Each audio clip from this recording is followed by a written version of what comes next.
Como les habíamos dicho anteriormente, antes del corte, está con nosotros Heriberto, senador por Sonora.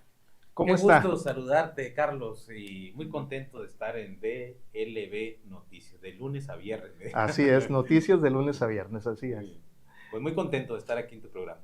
Pues en esta gira en la que está dando aquí por Cajeme, pues ha estado con periodistas desde la mañana y ha tenido otra serie de reuniones de trabajo, pues dedicadas de lo que es el trabajo, su trabajo legislativo, ¿no? Como senador. Pero hay algo muy importante, dentro de todas estas comisiones que ha estado llevando a cabo, pues resaltan esa comisión que se llevó a cabo en la frontera precisamente con cuestiones laborales que se dedicó de fortalecer las fronteras, ¿no?, del país, y pues una de ellas es Sonora, ¿no? Sí, fíjate que en esa etapa tan importante que vivimos en el país y sobre todo en la nueva configuración de la economía global que ha representado cambios en el mercado internacional, por supuesto nuestras fronteras también tienen efectos en lo que la política internacional.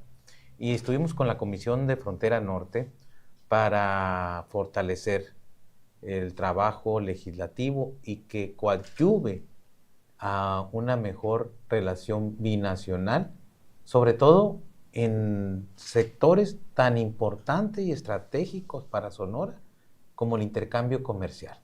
Uh -huh. Y ahora, en la nueva configuración económica global, pues Sonora tiene una posición muy privilegiada que tiene que ver con la relocalización del mercado, el nearshoring. Y se están desarrollando acciones que va a permitir tener mayor fortaleza económica y que, así como ha venido funcionando actualmente con una muy buena relación que ha impulsado el gobernador Alfonso Durazo, la Franja Sonora, Arizona, es de la mayor crecimiento económico. O sea, si fuera una sola región, fuera uno de los productos internos brutos más elevados del mundo, fíjate. Pero ahora con esta configuración también tenemos muchas oportunidades que nos permiten que con los aranceles que en otras partes, para otras partes del mundo, son diferentes a la de México. Es decir, en México tenemos una posición privilegiada o un trato privilegiado en materia de aranceles. Entonces, toda esa parte hemos estado llevando elementos del sentir del empresario, del sector, para que lo traduzcamos en leyes y que beneficie a la gente.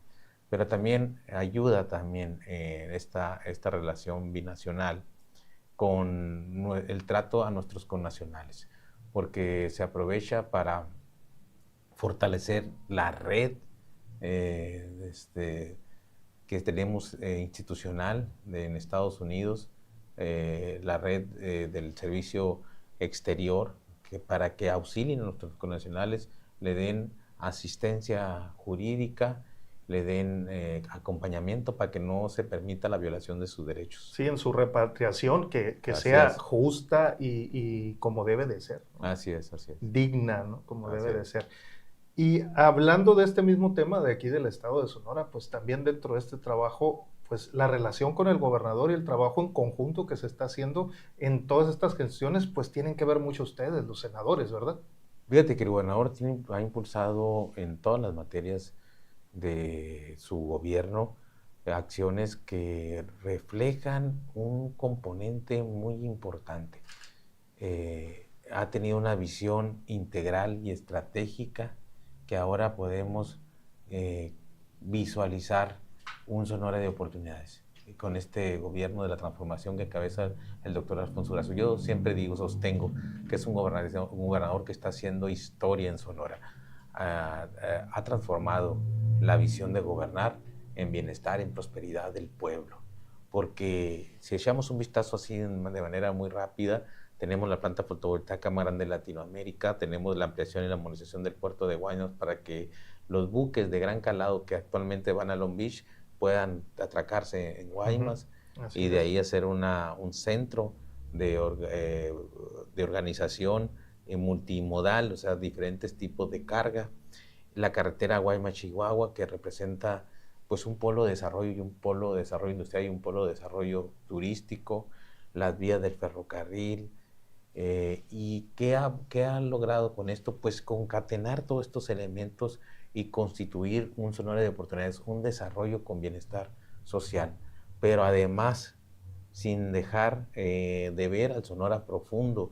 Y yo siempre resalto algo que ha sido un ejemplo para el país, cómo el gobernador, en el entendimiento y acuerdo con la Cámara de Diputados, eliminan los excesos, los privilegios, más de 800 millones, y todo ese recurso se va en becas para los estudiantes. Es el presupuesto social más grande de la historia de Sonora. Es cuando se gobierna pensando en la gente, poniendo en el centro el factor más fundamental, la educación, que nos permite tener herramientas para el desarrollo, para prosperar como sociedad.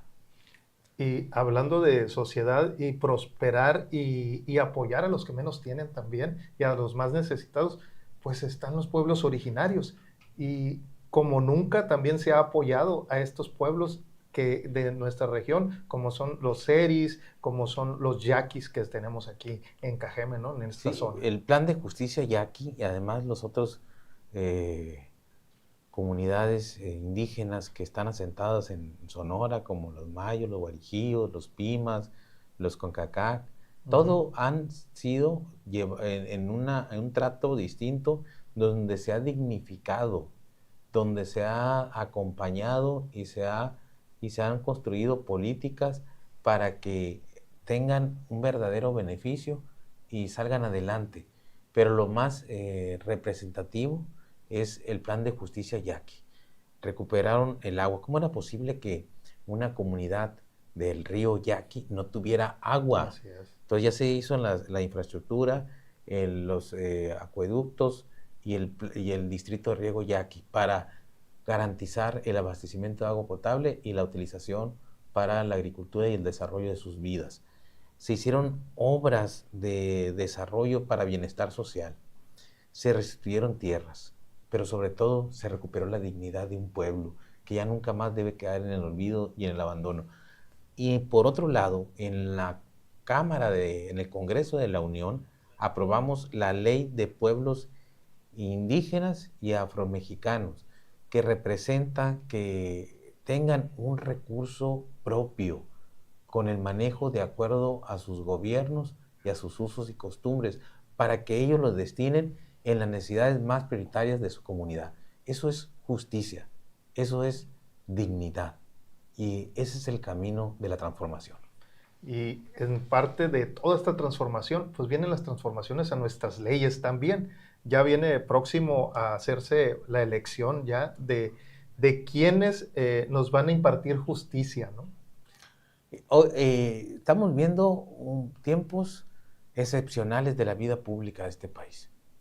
Y vamos a tener una elección sin precedentes, inédito en el país y en el mundo, porque por primera vez los juzgadores serán electos por el pueblo para acabar con muchos años de un régimen judicial que no atendía la demanda de justicia de su pueblo. O sea, en otras palabras, para el pobre no había justicia, solamente había justicia para quien tenía cómo comprarla. Fueron excesos, privilegios, donde estaban ajenos, una burbuja ajena a las necesidades de justicia que tenía el pueblo. Y se debía este sistema del Poder Judicial, los juzgadores de este país, se debían al poder económico y político y atendían, obedecían a los intereses de estas dos, del poder económico o político, y nunca atendían las demandas de justicia de un pueblo.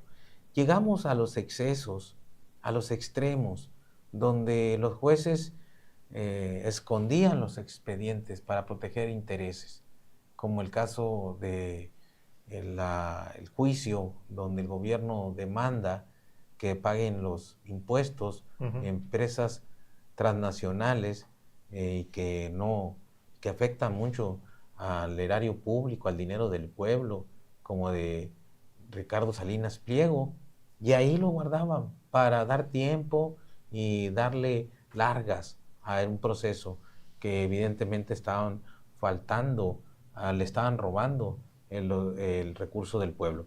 Pero además vendían las sentencias al mejor postor. Hoy vamos a cambiar, vamos a tener condiciones para que sean jueces que no estén a la merced o simplemente defendiendo los intereses de quienes los pusieron ahí, que se deban al pueblo, a los intereses del pueblo, del bien común, de la colectividad. Es decir, que construyamos juntos entre todos y desde abajo un poder judicial que atienda la demanda de justicia, de legalidad, para que haya paz y prosperidad para nuestro pueblo. Y usted como senador, en las visitas que ha hecho en todas las comunidades y en las ciudades de aquí en Sonora, ¿cómo percibe a los ciudadanos con respecto a estos cambios y con respecto de la inquietud de si van a ir a votar o no? Porque son bastantes papeletas, muchos nombres, donde están registrados pues los nombres de las personas que ya pasaron todos esos filtros, ¿no? Y hay muchos comentarios de que es complicado, se les hace tedioso, algunas personas hablan de lo tedioso, hasta ha habido expertos y mesas de análisis, ¿no? En diferentes medios de comunicación, hablando precisamente de este tema, de la cantidad de boletas para ser revisadas y poder elegir a esa persona que va a defender tus derechos, ¿no? El proceso de transformación ha traído consigo también una forma distinta de pensar de la población, porque conforme vivimos este proceso tan importante en la vida pública del país, también se va construyendo una sociedad que está muy politizada y con profunda vocación democrática. Entonces, hay un pueblo que está enterado y que ha decidido tomar las riendas de la vida pública del país. Es decir, que podamos de manera democrática elegir a nuestros juzgadores representa una nueva oportunidad para purificar la vida pública. Y ahí entiendo yo que hay una preocupación y el pueblo se está haciendo el propósito de informarse y de practicar cómo va a ser su voto y cómo va a ser su decisión. Y en esto aprovecho para decirles, comentarles que podemos entrar a la página del INE y que ahí podemos encontrar los perfiles, la trayectoria, los antecedentes de cada uno de los juzgadores que te tocan de acuerdo al circuito o al distrito, y que también tendrás la oportunidad de practicar cómo hacer tu voto para que tengas mayor conocimiento el día de la elección. Además, hay mesas de información y de capacitación a través del INE. Y es una gran responsabilidad que tenemos todos, de que le entremos juntos, porque es una gran oportunidad como pueblo de construir un nuevo poder judicial alejado de los vicios que lo caracterizó por mucho tiempo, alejado de los intereses con la que se manejaban, ahora que representen los intereses y atiendan la demanda de justicia de un pueblo que por mucho tiempo ha sido olvidado y pisoteado y que no podemos permitir que continúe. Todo proceso democrático tiene gran beneficio y este va a ser un gran beneficio. Por supuesto que es algo nuevo y que vamos a tener que vencer varias adversidades y complejidades, pero cuando estamos unidos como pueblo somos invencibles, o sea, vamos a salir adelante.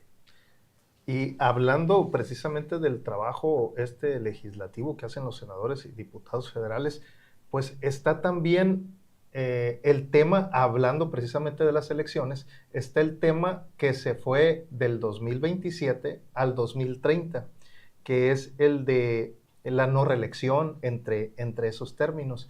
Eh, es, Hay mucha gente que no entiende el por qué se pasó hasta allá, hacia hasta el 2030 y no para el 2027. Pues nosotros lo vemos, está a la vuelta de la esquina el 2027, ¿no? Para elecciones y todo esto.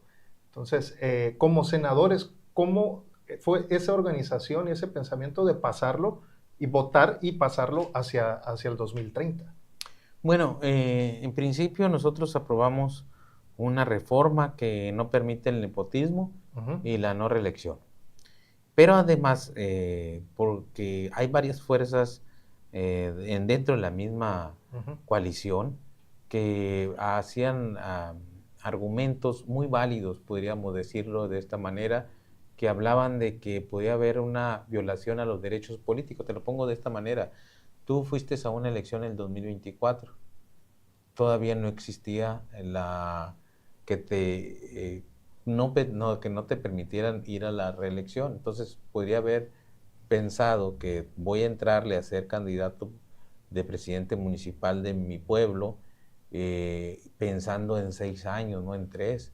Entonces, eso podría haber sido una violación a los derechos políticos, pero con, sin, sin considerar esto, decirte que para nosotros ya aplica el 2027. Es un estatuto, moralmente, el cumplimiento de nuestros estatutos es la única forma que se te puede registrar para ser candidato.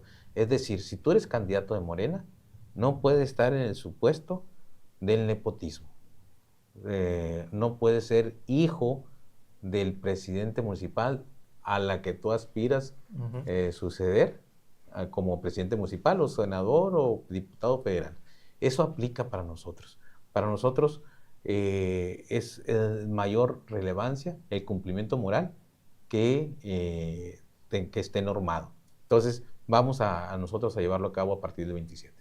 Y hablando de esto, de las normas, de cumplir con ese de no mentir, no robar y ser congruentes las personas con lo que se dice, con lo que se hace, pues hubo una reunión de su partido muy importante donde se expresaron precisamente esos temas y pues el legajo y todos esos, la acta constitutiva se las leyeron otra vez a todos, ¿no? Fíjate que celebro mucho que hayamos tenido este consejo histórico porque reafirmamos nuestros principios, nuestras causas que Ujú. dieron origen a nuestro movimiento, donde siempre debemos tener nuestra carta de navegación muy claro. En este proceso de transformación luchamos contra la corrupción, contra los que asumían el poder para beneficio propio, contra quienes pretendían que tener privilegios y excesos a la sombra del poder, porque todo eso dañó mucho a este país. Tuvimos gobernantes que se dedicaron a enriquecerse el erario público del dinero del pueblo sin importar el sufrimiento de la gente. Tuvimos gobernantes que despefarraban el dinero del pueblo, y el dinero del pueblo es sagrado, se debe cuidar y se debe aplicar en las necesidades de la gente. Quienes eran incansables porque tenían el poder, cuando es todo lo contrario en nuestra lucha. Así es el origen de nuestro movimiento. Nosotros creemos que el poder solamente tiene sentido y se convierte en virtud cuando lo ponemos a disposición del pueblo. Para nosotros la honestidad debe ser forma de vida y de gobierno, que lo más importante para gobernar y para legislar es hacerlo con el sentir y el sentimiento del pueblo, y eso se logra con la mística de nuestro movimiento. Siempre tener un diálogo circular de ida y vuelta, y eso se consigue estando casa por casa.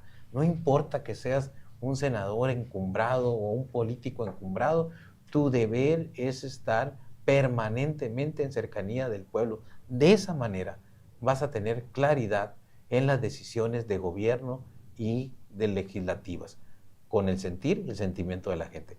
Por eso la importancia, que nunca se nos olvide.